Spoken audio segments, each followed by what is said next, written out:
Treatment చేస్తున్నారు కాబట్టి వాళ్ళందరికీ ఫుడ్ పాయిజన్ వల్లనే ఈ పరిస్థితి వచ్చిందా, లేకుంటే ఇంకేమన్నా టెస్టులు చేస్తే ఏమన్నా తెలుస్తుంది? వీళ్ళకందరికీ పాయింట్ సోర్స్ అండి. ఒక ఫుడ్ ఐటమ్ తీసుకోవడం వల్ల వచ్చింది. ఒకే ఫ్యామిలీ మెంబర్స్ కాబట్టి ఫుడ్ పాయిజనింగ్ వల్లే అనుకుంటున్నాం.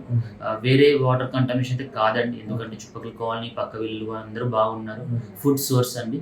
అది రీహీట్ ఫుడ్డా లేదంటే స్టోర్డ్ ఫుడ్డా, వాట్ టైప్ ఆఫ్ ఫుడ్ అనేది మనం ఇంకా ఇన్వెస్టిగేట్ చేయలేదు. అవన్నీ హైయర్ ఆఫీసర్స్ చూసుకుంటారు.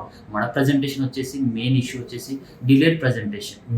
వామిటింగ్స్ అయినప్పుడు, మోషన్స్ అయినప్పుడు వెంటనే హాస్పిటల్కి రావాలి. వెంటనే డిలే అయిపోద్ది, ఇంకా షాక్లోకి వెళ్ళిపోతారు. మన ప్రజెంటేషన్ 9 మంది హైపోవాలిమిక్ షాక్లో వచ్చేసారు. బాడీలో ఉన్న ఫ్లూయిడ్ అంతా డ్రైన్ అవడం, డిహైడ్రేషన్ కండిషన్లో వచ్చేసారు. నిన్న చనిపోయినటువంటి వ్యక్తి ఇక్కడికి వచ్చినాక చనిపోయారు, అంతకుముందు చనిపోయారు? లేదండి, మనకి పేషెంట్ బ్రాడ్ డెడ్ తీసుకొచ్చారు. చనిపోయాక ఒక హాఫ్ అన్ అవర్ 1 అవర్ తర్వాత మన దగ్గర తీసుకొచ్చేసారు. సో ఇప్పుడు ఆయన ఒకవేళ ముందు రోజు వస్తే బతికే ఛాన్సెస్ ఉండేదా? డెఫినెట్గా అండి. వాల్యూమ్ లాస్ అవ్వకుండా ఆపుతాం, ఎలక్ట్రోలైట్ ఇంబ్యాలెన్స్ అవ్వకుండా ప్రివెంట్ చేయగలుగుతాం. కంప్లీట్గా ప్రజెంటేషన్ డిఫరెంట్గా ఉండేది. ఇంత సివియర్గా మనం ప్రెడిక్ట్ ఉండకపోవచ్చు. సో ఇప్పుడు మిగతా వాళ్ళందరూ అయితే safe condition. Out of 9 people అండి ఒకే ఫ్యామిలీ మెంబర్స్ అడ్మిట్ అయ్యారు. ఒక పర్సన్ తను వేరే ఊర్లో అడ్మిట్ అయ్యారు, వేరే ఊరికి వెళ్ళారంట. అదే ఫ్యామిలీలో ఆ ఫుడ్ తీసుకున్న వాళ్ళు. అవుట్ ఆఫ్ 9 మెంబర్స్లో 7 మెంబర్స్ స్టేబుల్గా ఉన్నారండి. మిగతా 2 మెంబర్స్ కూడా ఈవినింగ్ కల్లా స్టెబిలైజ్ అవుతారు.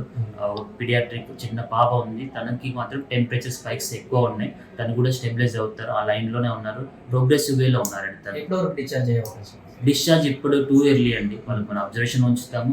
కావాలంటే ఐసీయూ నుంచి వార్డుకి షిఫ్ట్ చేస్తామండి. వాళ్ళందరికీ బీపీ ఇవన్నీ మెయింటైన్ అయ్యాక ఒక్కొక్కరికి స్లోగా వాళ్ళ ప్యాటర్న్ బట్టి పల్స్ వాల్యూమ్ రీగైన్ అయ్యాక డిశ్చార్జ్ చేస్తాం.